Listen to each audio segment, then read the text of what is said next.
everyone? Welcome to this day in Philly Sports History for February 23rd, 2025. I'm your host, Jim Montgomery. Welcome to a Sunday edition of the podcast, a non-football Sunday. However, we do have some things to look forward to today. First, let's go into some quick housekeeping notes.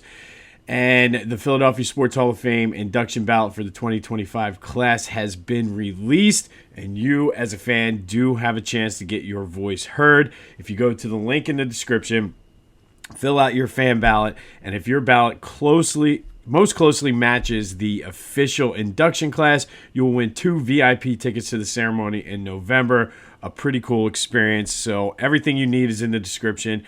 Follow the link to vote on your ballot, and then there is a PDF in there that gives all of the bios for all of the candidates, but it's your chance to come and get a VIP experience at the Philadelphia Sports Hall of Fame induction ceremony in November. Be sure to reach out if you have any specific questions. And then follow me on social media, Jimbo_Mott on Twitter and TikTok. On Instagram, at PhillyJimbo. Subscribe to the YouTube channel. Continue to spread the word. Check out our friends at On Pattison. Great coverage, especially now that the Phillies are in the thick of their spring training schedule. Get the newsletter delivered right to your inbox. We're featured in there a couple times a week. A lot of good people over there, so you will not be disappointed. All right, lots of Philly sports updates from yesterday. First, let's start with the Flyers. Good win over the Edmonton Oilers, 6-3, and Connor McDavid. Owen Tippett had 2 goals. Matvei Michkov had a goal and 2 assists. Sean Couturier had a goal and 2 assists, and it was a good win coming out of the Four Nations break for the Flyers. Maybe, just maybe, and again, this could just be me looking forward and grasping on anything to hang on to. But maybe they can put together a nice little run here. They have a few teams to jump over to get into the playoff race, but a good start. They've now won 2 straight, and they are off until Tuesday when they'll take on the Penguins down at the Wells Fargo Center. But good 6-3 win over the Oilers for the Flyers. Maybe they're going to start putting it together with the extra break here, and we'll see what happens. And then the other side of the coin, your team, your town, your Philadelphia 76ers, 105-103 loss. They lost it at the buzzer. The guy hit a buzzer beater over Paul George, but the game shouldn't even have been that close. They had to fight back. At one point, they were down 17, just zero defensive energy, zero basically defensive effort. This team is broken. That's now 7 losses in a row, and I don't know. Joe looks like either he's completely fallen off a cliff or that knee really needs to have surgery. Either way, if something needs to be done, get it done now. Like, what are you trying to play for at this point? I don't think there's any Sixers fans out there that are concerned about making the play-in tournament as the 10 seed. We'd much rather have the draft pick. So if it's going to help us out in the future, shut it down.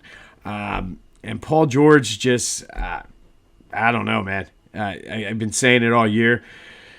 Damaged goods. This is really a low point. They don't play defense. I feel like they don't have energy at times, and I don't know if that's coaching. I don't know if that's just the makeup of the players, but either way, something's got to give. But that leads to today's question of the day. Who's more to blame for the Sixers' issues? Is it the players or is it the front office staff for putting this team together? I think we could all agree that on paper, it looked like they would be a solid team, at least a lot better than what they are now.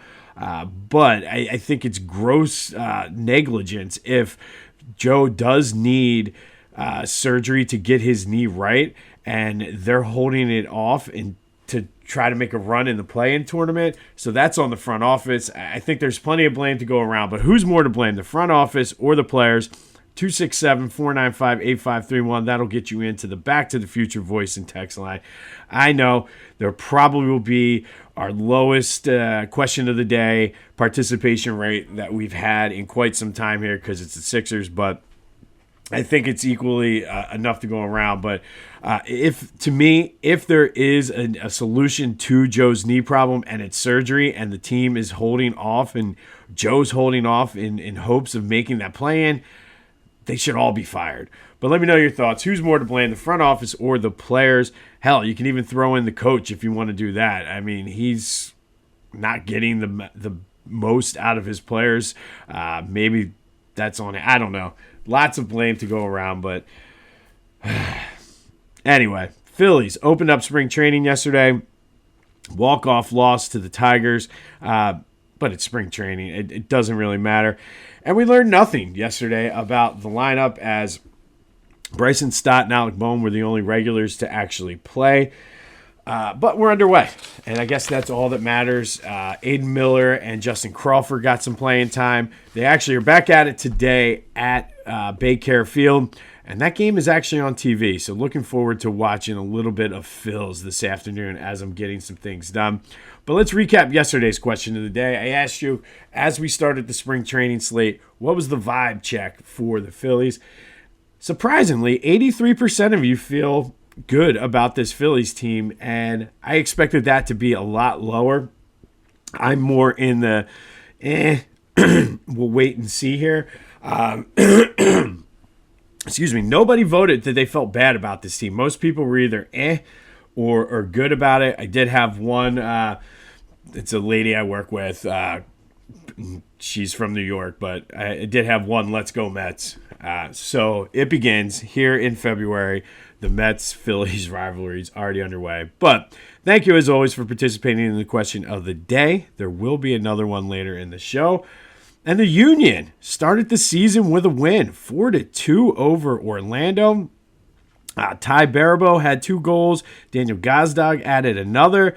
Good start, nice win.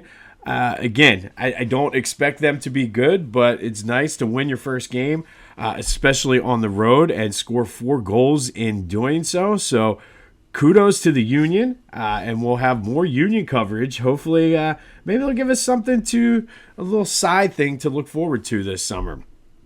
And for the first time since probably late July, we do not have an Eagles update today. Nothing really happened with the Eagles, and I guess that's a good thing, but this is your daily reminder that we are Super Bowl champions. Be sure to check out my boys over at the Clashing Conferences podcast. Lots of good things happening with their Sports Fan Network. You can go to clashingconferences.com for details. Get your voice heard as well. And the podcasts are available wherever you get your podcasts, as well as on YouTube, but doing great things over there, so check them out and support them. And then, of course, go to Philly Goat. It's going to be warmer soon. This week it's supposed to be in the 50s. Go get some summer gear, spring gear from Philly Goat. You want to update your shoe collection. They got you covered. They got those canvas loafers, the fans, the Schmitties, 2 of my favorites. I also wear the Cape Mays all the time. Also get the slides for the pool. Everything you need is at Philly Goat. So go check them out. Be sure to use the promo code Jim Montgomery to take 10% off your order. That's phillygoat.com. Promo code Jim Montgomery to take 10% off of your order. All right, today we're going to go back to 2019. And on this day in 2019, it was the Flyers Penguins playing in the NHL Stadium Series down at the Link. And the fans were treated to a good one in a little bit of a light rain coming down at Lincoln Financial Field. Flyers were down 3-2 late in the third period, pulled the goalie, and James Van Riemsdyk power play goal with 3 minutes left. They were down 3-1. James Van Riemsdyk's power play goal made it 3-2. And then Jacob Voracek, they pulled the goalie, scored with 20 seconds left to send it into overtime, where Claude Giroux, 2 minutes into overtime, hit the overtime winner to give the Flyers the 4-3 lead. For the game, Jacob Voracek had a goal and 2 assists. Sean Couturier added the other goal for the Flyers. And because it was Stadium Series, there was a lot of pomp and circumstance going around. Keith Urban and the Glorious Sons performed during the intermissions. The pregame ceremonies included, and I'm going to put this in quotes, Philadelphia sports legends Jimmy Rollins, Jason Kelce, Tobias Harris, Boban Marjanovic, and Bobby Clark. Yes, the Sixers were represented by Tobias Harris and Boban Marjanovic in the pregame ceremonies. I mean, okay. Lauren Hart sang the national anthem, and Doug Peterson, Super Bowl champion coach of the Eagles, dropped the ceremonial first puck. But on this day in 2019, Flyers beat the Penguins 4-3 in overtime in the NHL Stadium Series in a game played at Lincoln Financial Field. Tobias Harris and Boban Marjanovic. Really? You couldn't have gotten anybody else? Those were your Sixers legends? I blame the Sixers for that. Anyway, not going to harp on that. Finally today, our Black History legacy maker with Philly ties is Fred Carter. The Mad Dog is a Philly native, graduated from Ben Franklin High School, and went to Mount St. Mary's, where he graduated, where he played for another Philly legend, Jim Phelan. He was a third-round pick of the Washington Bullets in 1969. Unfortunately for Fred Carter, he was a part of some pretty bad Sixers team. He has the dubious distinction of being a 20-point-per-game scorer on that 1972-73 Sixers team that went 9-73, which is the second worst team in the history of the NBA. The 2011-2012 Charlotte Bobcats have that distinction, took those Sixers teams off the hook. But I remember throughout the process and all of those low times for the Sixers, there was a lot of comparisons to that 1972-73 team that won 9 games. And poor Fred, through no fault of his own, was the leading scorer on the worst team in NBA history. To his credit, though, he did have a solid NBA career, played 6 years total in Philly, averaged 19 points per game, got into coaching after he retired. He went back to Mount St. Mary's and coached their women's team, and then was a long-time NBA assistant, including here with the Sixers. And then in 1993, he was named interim coach and then received that job full-time, becoming the first ever African-American coach for the Sixers. And again, poor Fred can't catch a break, was the coach of some pretty horrific Sixers teams as well. Went 32-76 during his season and a half here. However, being the first black coach for the Sixers, he did set the stage for guys like Eddie Jordan, Randy Ayers, Doc Rivers, Mo Cheeks. So Fred Carter, despite the fact you were put in a bad situation as a player, a bad situation as a coach, you were dealt the crappy hand and you made the most of it.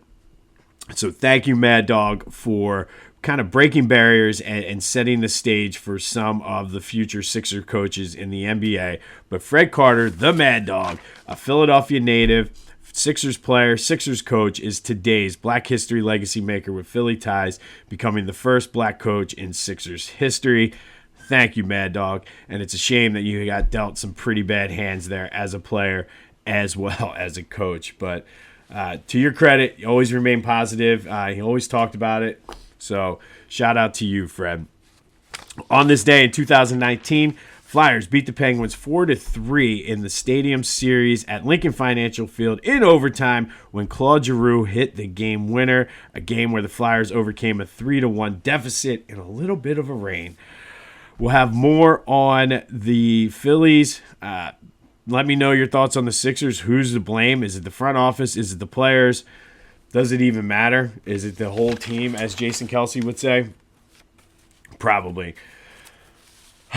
But we're still Super Bowl champions. We are Super Bowl champions. This has been This Day in Philly Sports History for February 23rd, 2025. My name is Jim Montgomery. Go have yourselves a Sunday. And until next time, I'll see you when I see you.